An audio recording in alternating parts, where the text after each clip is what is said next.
আসসালামু আলাইকুম প্রিয় শিক্ষার্থী বন্ধুরা, আজকে তোমাদের সামনে যে বিষয় নিয়ে আলোচনা করব তা হলো বেসিক ইলেকট্রিসিটি বইয়ের এমসিকিউ 01 থেকে। এখানে যে সকল ডিপার্টমেন্ট অংশগ্রহণ করতে পারবে, electrical department, civil department, computer department এবং সকল ছাত্রদের জন্য বাধ্যতামূলক। এই কোয়েকশনের মাধ্যমে এমসিকিউ 01 থেকে আমরা একটা প্রতিযোগিতায় অংশগ্রহণ করব। প্রতিযোগিতার মাধ্যমে যে বিজয়ী হবে তা প্রথম, দ্বিতীয়, তৃতীয় ক্যাটাগরিতে ভাগ করা হবে। আর এই এমসিকিউর যেসব প্রশ্নের মধ্যে এমসিকিউর যেসব বিষয়ের মধ্যে যে প্রশ্নগুলো করা হবে সেসব বিষয় নিয়ে আজকে আলোচনা করব।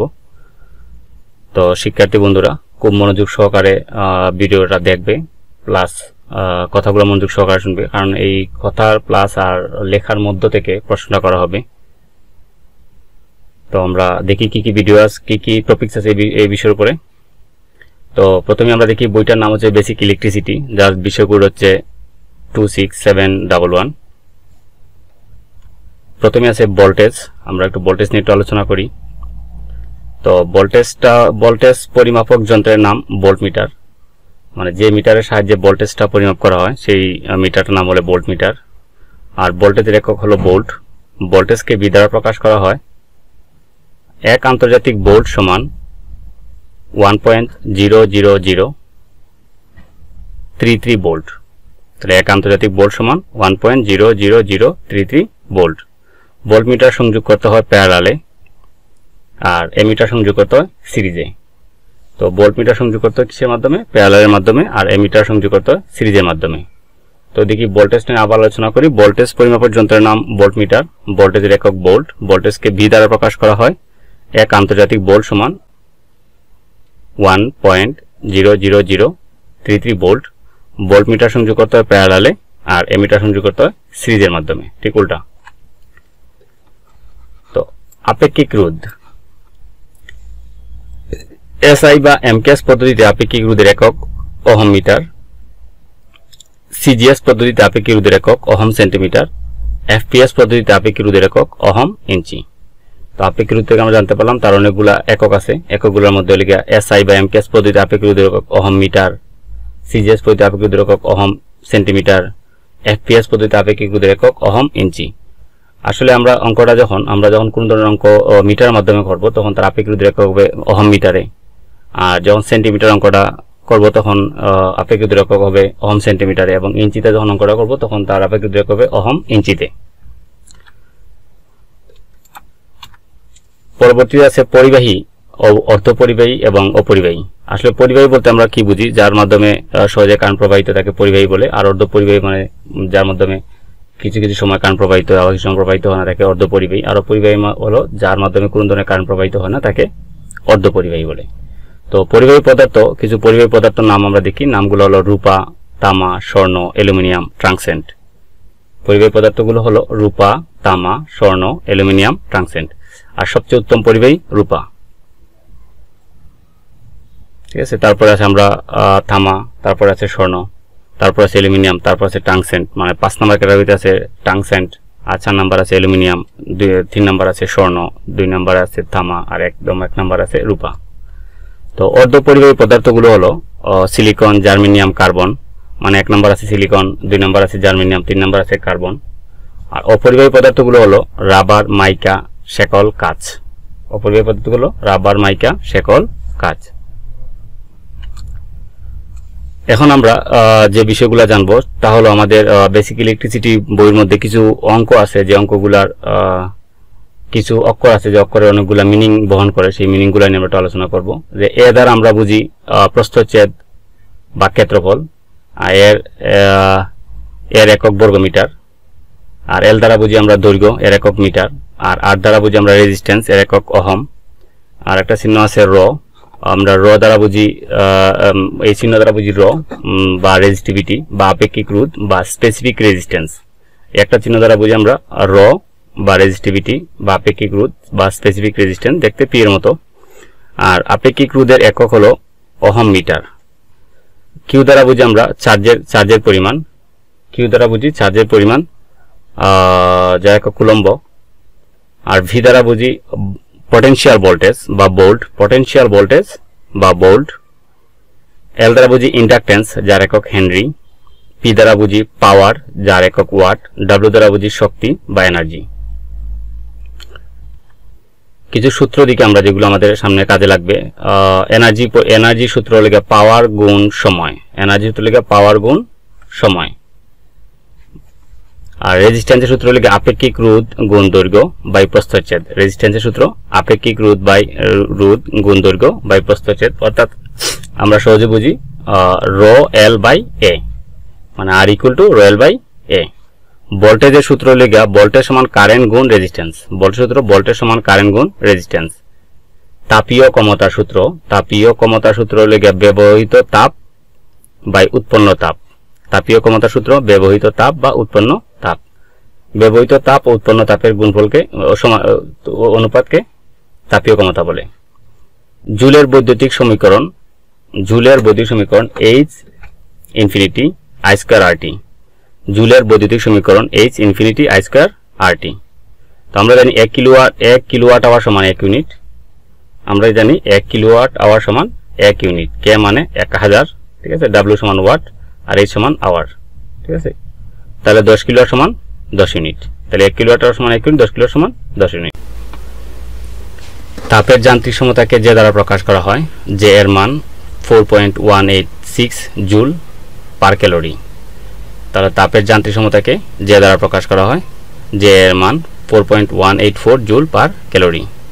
বৈদ্যুতিক হিটারে ব্যবহৃত হিটিং এলিমেন্ট নাইক্রোম তারের তৈরি।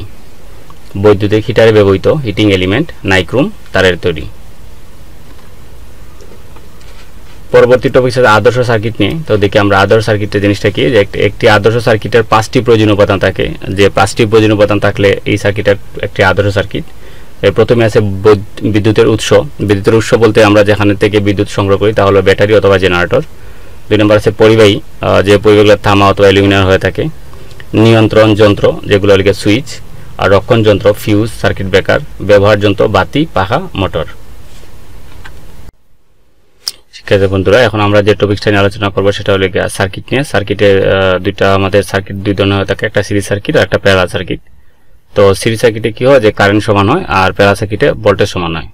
তো সিরিজ সার্কিটে যেহেতু আমাদের কারেন্টটা সমান হয়, তাহলে ভোল্টেজটা আমাদের যোগ হবে, রেজিস্ট্যান্সটা যোগ হবে। প্যারালাল সার্কিটে যেহেতু আমাদের ভোল্টেজটা সমান হয়, তাহলে কারেন্টটা যোগ হবে এবং রেজিস্ট্যান্সটাও যোগ হবে।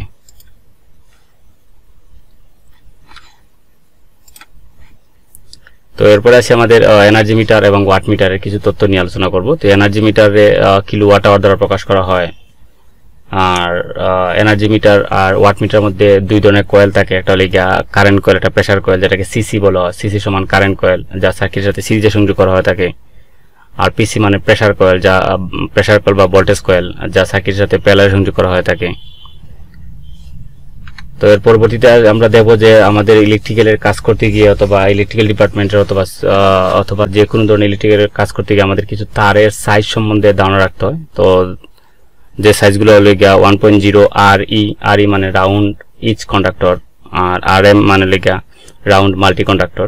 1.0 RE অথবা 1.0 RM, 1.3 RM, 1.5 RM, 2.0 RM, 3.0 RM, 4.0 RM, 6.0 RM। এখানের মধ্যে 1.3 হলো সর্বনিম্ন তারের সাইজ, যা ইলেকট্রিক্যালের নিচে কোনো ধরনের তার ব্যবহার করা যাবে না। 1.3 RM লোডের জন্য, এবং 2.0 RM পাওয়ারের জন্য, যা এর নিচে কোনো ধরনের তার ব্যবহার করা যাবে না। এগুলো তারের সাইজ। এর পরবর্তী আমরা কিছু জানবো যে পুনরূপ, যেগুলো আমাদের অবশ্যই জানতে হয়। প্রথমে আছে PVC, এগুলো polyvinyl chloride. SWG standard wire gauge. AWG American wire gauge. MCB miniature circuit breaker. MCCB moulded case circuit breaker. DPST double pole single throw. SPST single pole single throw.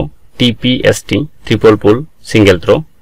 DPIC double pole iron clad. HRC high rupturing capacity. আমরা আবার দেখি যে পুনরূপগুলো খুবই গুরুত্বপূর্ণ। PVC পুনরূপ polyvinyl chloride. SWG standard wire gauge. AWG American wire gauge. MCB miniature circuit breaker. MCCB moulded case circuit breaker. DPST double pole single throw. SPST single pole single throw. TPST triple pole single throw. DPIC double pole iron clade.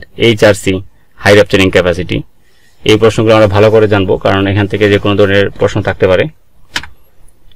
আমরা আরো কিছু জিনিস জানি, তাহলে তার আর কেবলের মধ্যে পার্থক্য। তার জিনিসটা কি আর কেবল জিনিসটা কি? মানে তার বলতে আমরা সহজে বুঝি নগ্ন বা হালকা ইনসুলেশন যুক্ত হয়, আর কেবল সবসময় ইনসুলেশন যুক্ত হয়। সিঙ্গেল ফেজ ভোল্টেজ, আমাদের সিঙ্গেল ফেজ ভোল্টেজ 220 ভোল্টেজ এবং 3 ফেজ ভোল্টেজ 440 ভোল্টেজ। আমাদের বাসা বাড়িতে যে ভোল্টেজগুলো ব্যবহার হয় এগুলো সিঙ্গেল ফেজ ভোল্টেজ, তার ভোল্টেজ হচ্ছে 220 ভোল্টেজ। আর ইন্ডাস্ট্রিতে যে ভোল্টেজগুলো ব্যবহার করা হয় সেগুলো হচ্ছে 3 ফেজ ভোল্টেজ, যার ভোল্টেজ হচ্ছে 440 ভোল্টেজ। এখন আমাদের এই যে কেবল জয়েন্ট নিয়ে একটু আলোচনা করি, যে আমরা যে কেবলগুলো জয়েন্ট করি, তো কেবল জয়েন্টের ধাপ 5টি ধাপ, যেটা লিখে স্কিনিং, স্ক্র্যাপিং, জয়েন্টিং বা টাইং, সোল্ডারিং, টাইপিং বা রি ইনসুলেটিং। তো কেবল জয়েন্টের কয়টা ধাপ? 5টা ধাপ, যেটা স্ক্যানিং, স্ক্র্যাপিং, জয়েন্টিং বা টাইপিং, সোল্ডারিং, টেপিং বা রি ইনসুলেটিং।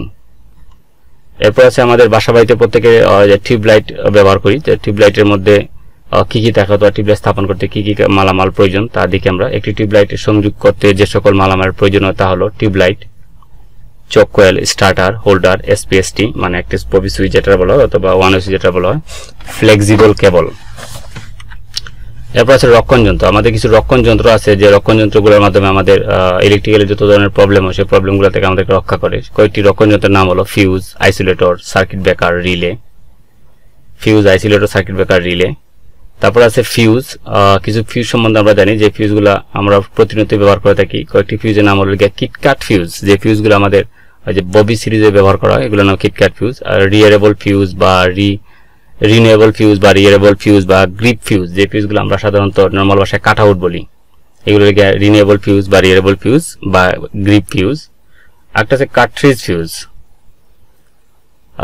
যে ফিউজগুলা মানে হাই ভোল্টেজে ব্যবহার করা হয়। একটা ড্রপ আউট ফিউজ, যে ফিউজটা সাধারণত আমাদের ট্রান্সফরমারের আশেপাশে থাকা হয়, আশেপাশে থাকে ট্রান্সফরমার মধ্যে থাকে, মানে ট্রান্সফরমারটা অন অফ করার জন্য যে ফিউজটা ব্যবহার করা হয় তাহলে ড্রপ আউট ফিউজ। একটা ফিউজ আছে এইচআরসি ফিউজ। এখন থেকে আমরা আর্থিং রেজিস্ট্যান্সের মধ্যে কি কি বিষয় আছে তাই নিয়ে আমরা একটু আলোচনা করি। বৈদ্যুতিক আর্থিং স্থাপনার ক্ষেত্রে সর্বোচ্চ আর্থিং রেজিস্ট্যান্সের মান যা হতে হবে।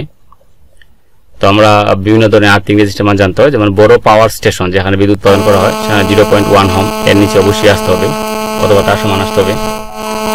তারপরে আছে মধ্যম পাওয়ার স্টেশন যা 0.5 ওহম, ছোট power station 1.0 ohm. House wiring সাধারণত বাসা বাড়িতে যে হাউস ওয়ারিং গুলো সেগুলো 5 ওহম, আর হাউস ওয়ারিং পাহাড়ি এলাকা হলে 8 ওহম।